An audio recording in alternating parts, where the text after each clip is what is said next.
अब हम पढ़ने वाले हैं पल्मोनरी ट्यूबरकुलोसिस, जो कि एग्ज़ाम में लॉन्ग क्वेश्चन में पूछा जाता है 15-16 नंबर में। तो ये बहुत इम्पॉर्टेंट है, हर साल पूछा गया, तो आप लोग इसको अच्छे से याद कर लेना। तो पल्मोनरी ट्यूबरकुलोसिस का पहले हम लोग जानते हैं डेफिनेशन क्या होता है। तो ये कॉन्टेजियस बैक्टीरियल इन्फेक्शन है। कॉन्टेजियस मतलब क्या होता है कि वन पर्सन से अनदर पर्सन में ये जाता है, उसको बोलते हैं कॉन्टेजियस बैक्टीरियल इन्फेक्शंस, जो मेनली इन्वॉल्व होता है लंग्स में, बट इज में spread to other organ. Mainly ये किसको इन्फेक्ट करता है? मेनली लंग्स को करता है, लेकिन ये अदर ऑर्गन को भी इन्फेक्ट करता है। तो इसमें क्या होता है? An infectious bacterial disease characterised by growth of nodules. Nodules का मतलब इन्फेक्शंस बैक्टीरियल डिजीज है, वो क्या करता है? ये जो बीमारी है वो क्या करता है? नोड्यूल्स का डेवलपमेंट करता है, ग्रोथ करता है। नोड्यूल्स क्या होता है? एक तरह का एबनॉर्मल टिश्यू होता है। तो एबनॉर्मल टिश्यू का ग्रोथ हो जाता है, स्पेशली किस में? लंग्स में। उसके बाद इसका कॉज देखते हैं कि ये किस किस वजह से होता है। तो जो पल्मोनरी ट्यूबरकुलोसिस है ना, वो मेनली किससे होगा? मायोबैक्टीरियम ट्यूबरकुलोसिस एक बैक्टीरिया है, मायोबैक्टीरियम ट्यूबरकुलाई वो भी बोलते हैं उसको हम लोग। तो वही बैक्टीरिया है जो टीबी कॉज करता है। और किससे होता है? By air droplet. कोई खांस दिया, टीबी वाला आदमी है और आपके सामने स्नीजिंग किया, कफिंग किया, खांस दिया वहाँ पे, तो क्या होगा? उसके एयर ड्रॉपलेट के थ्रू भी हमारे में वो बीमारी हो सकता है। उसके बाद by close contact with infected person. कोई इन्फेक्टेड पर्सन है, उसके साथ हम लोग बैठे हैं, बातचीत कर रहे हैं, रूम शेयर कर रहे हैं, बेड शेयर कर रहे हैं, तो उससे भी क्या हो सकता है? हमें टीबी हो सकता है। फिर रिस्क फैक्टर क्या है कि कौन कौन से लोग हैं जो रिस्क में हैं कि हाँ मुझे टीबी हो सकता है? तो वो है जो माल न्यूट्रिशन वाले पेशेंट हैं, लोग हैं, मतलब जिनको माल न्यूट्रिशन है उनको भी खतरा है ये होने का। जो एक्सेसिव अल्कोहल लेते हैं, इम्यूनो सप्रेसिव क्लाइंट है जिनका इम्यून सिस्टम वीक रहता है, पुअर हेल्थ है, चिल्ड्रन जो 5 साल से कम एज के हैं उनको ये हो सकता है, जो स्मोकिंग करते हैं उन्हें भी। ये सारे क्या है? रिस्क फैक्टर है। फिर स्टेजेस ऑफ ट्यूबरकुलोसिस। ट्यूबरकुलोसिस के कुछ स्टेजेस होते हैं। तो सब 3 स्टेज हैं: प्राइमरी स्टेज, लेटेंट स्टेज और एक्टिव स्टेज। तो प्राइमरी स्टेज में क्या होता है? ऐसे लोग जिनका इम्यून सिस्टम वीक होता है और उनमें अगर माइक्रो ऑर्गेनिज्म इंटर कर जाता है तो 1 से 2 हफ्ते के अंदर सिम्टम शो कर देता है। तो यह है प्राइमरी स्टेज, मतलब ऐसे लोग जिनका इम्यून सिस्टम वीक है उसमें अगर माइक्रो ऑर्गेनिज्म इंटर कर जाए तो वो 1 से 2 हफ्ते में सिम्टम शो कर देता है, उसको हम लोग बोलते हैं प्राइमरी इन्फेक्शन, और यह प्राइमरी स्टेज। दूसरा आता है लैटेंट स्टेज। लैटेंट स्टेज क्या होता है कि बैक्टीरिया में also be absorbed bye macrophage और WBC, and such bacteria can persist inside the macrophage and remain dormant for years. मतलब कि यह है कि जिस लोगों का इम्यून सिस्टम वीक होता है तो उनमें अगर ये बैक्टीरिया चला जाता है तो उसमें नहीं, वीक नहीं, जिसका स्ट्रांग होगा ना उसमें क्या होगा कि जैसे ये बैक्टीरिया गया तो उसको चारों ओर से कवर करने के लिए WBC आ जाएगा। WBC उसको कवर कर देगा और बैक्टीरिया को फैलने नहीं देगा। तो ये इसीलिए क्या होता है, ये हमारी बॉडी में तो रहेगा पर किसी तरह का सिम्टम या कॉज नहीं करेगा। हमें सिम्टम नहीं दिखेगा किसी भी तरह का कि हाँ इसको पल्मोनरी ट्यूबरकुलोसिस है, जबकि ये बैक्टीरिया इसके शरीर में रहेगा लेकिन कोई सिम्टम नहीं दिखेगा, ना ही वो कम्युनिकेबल होगा, ना ही वो एक पर्सन से दूसरे पर्सन में फैलेगा। फिर तीसरा आता है एक्टिव स्टेज। एक्टिव स्टेज क्या होता है कि when ever immune system weekend bacteria will multiply and make you sick. Active stage वो स्टेज होता है कि जब इम्यून सिस्टम हमारा वीक हो जाता है तो क्या होता है, जो बैक्टीरिया है वो मल्टीप्लाई करने लगता है और हमें बीमार कर देता है, और वो सिम्टम शो होता है और कम्युनिकेबल भी होता है। तो ये है एक्टिव स्टेज। उसके बाद आता है पैथोफिजियोलॉजी। पैथोफिजियोलॉजी क्या होगा इसका? किसी भी कॉज के वजह से, जैसे ड्रॉपलेट न्यूक्लियाई, मान लीजिए जैसे हम किसी का कोई टीबी वाला पेशेंट है, उसका ड्रॉपलेट हमारे अंदर आ गया, ठीक है, तो उससे क्या होता है, उसके बाद क्या होगा, वो कैसे कैसे हमें टीबी कॉज करेगा। तो क्या होगा, जैसे वो ड्रॉपलेट न्यूक्लियाई क्या हुआ, हमारे बॉडी में आया, ठीक है, हमने इनहेल किया उसको, तो बैक्टीरिया क्या हुआ, एल्वियोलाई में गया और वहाँ वो रहा, डिपॉजिट हुआ और क्या हुआ, मल्टीप्लाई किया। मल्टीप्लाई मतलब अपना नंबर बढ़ाया, मल्टीप्लाई किया, उसके बाद जो बॉडी, तो हमारे अंदर बैक्टीरिया गया है तो क्या होगा, बॉडी इम्यून सिस्टम तुरंत स्टिमुलेट हो जाएगा, हमारे इम्यून सिस्टम को पता चल जाएगा कि हाँ बैक्टीरिया हमारे अंदर आया है, तो वहाँ पे क्या होगा, इम्यून सिस्टम स्टिमुलेट हो जाएगा।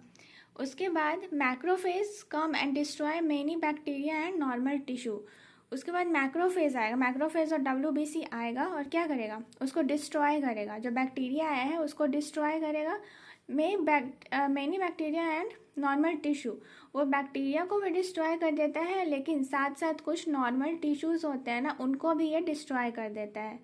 ठीक है, तो उसके बाद क्या होता है कि जो डेड बैसिलाई है, मतलब जो बैक्टीरिया मरा वो डेड बैसिलाई, और लाइव मास क्या हुआ, जो नॉर्मल टिश्यू का डेथ हुआ, नॉर्मल टिश्यू को जो डिस्ट्रॉय किया वो हो गया लाइव मास। इसको भी मैक्रोफेज सराउंड कर लेगा, सराउंडेड बाय मैक्रोफेज, उसको हम लोग गॉन्स ट्यूबरकल कहते हैं। उसके बाद होगा नेक्रोटिक डिजनरेशन अकर। नेक्रोटिक डिजनरेशन मतलब होता है कि सेल्स का क्या हो गया, सेल एंड टिश्यू, नेक्रोसिस मतलब क्या होता है, death of cell and tissue.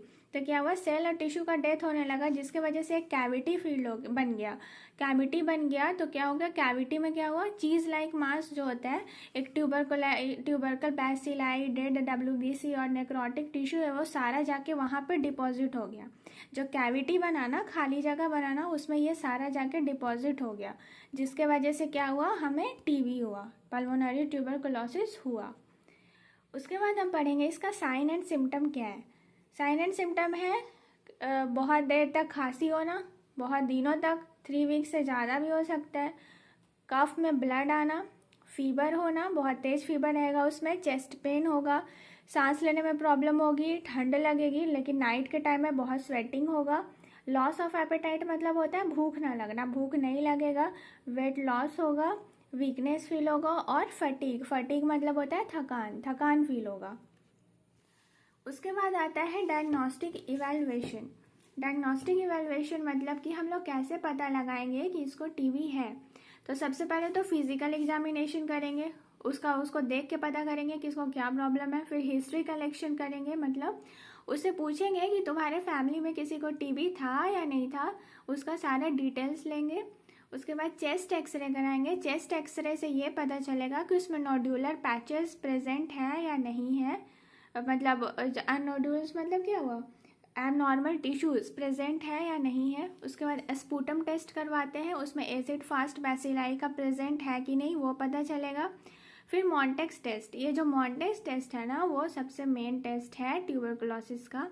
इसमें क्या किया जाता है कि एक प्यूरिफाइड प्रोटीन डेरिवेटिव्स होते हैं, उसको इंजेक्ट किया जाता है इंट्राडर्मली उसको हम लोग 0.5 mm तक वो इंजेक्ट करते हैं। उसके बाद 48 से 72 आवर्स के बाद चेक करते हैं कि उसमें कोई बम्पिंग शो हो रहा है कि नहीं हो रहा।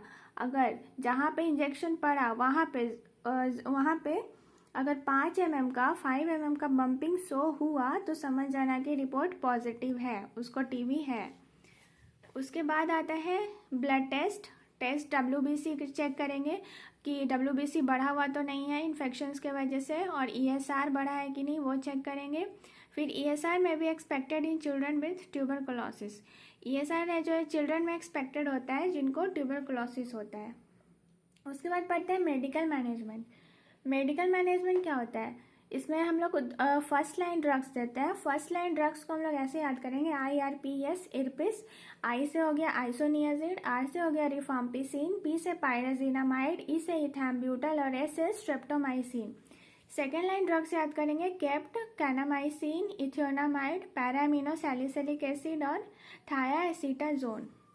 उसके बाद न्यूअर एजेंट कुछ होते हैं, वो ओफ्लॉक्सासिन, सिप्रोफ्लॉक्सासिन, क्लैरिथोमाइसिन, रिफाम्ब्यूटिन और एजिथ्रोमाइसिन, ये है न्यूअर एजेंट। उसके बाद आता है डॉट्स क्या होता है, जिसको हम लोग इसको बोलते हैं direct observe treatment in short course. मतलब डॉट्स एक ऐसा स्ट्रैटेजी है जिसमें कि हम लोग TB को केसेस को रिड्यूस कर सके। डॉट्स एक क्या है, एक ऐसा स्ट्रैटेजी है जिसको हम लोग TB के केसेस को कम करने के लिए यूज़ करते हैं।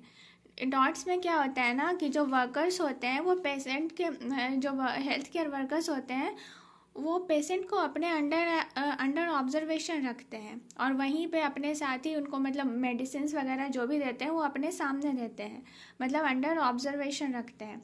तो जैसे ये 6 मंथ का कोर्स होता है, इसमें डेली 2 महीने के लिए ये सारा टैबलेट डेली चलता है। कौन कौन सा? आइसोनियाजिड, रिफाम्पिसिन, पायराजिनामाइड और स्ट्रेप्टोमाइसिन।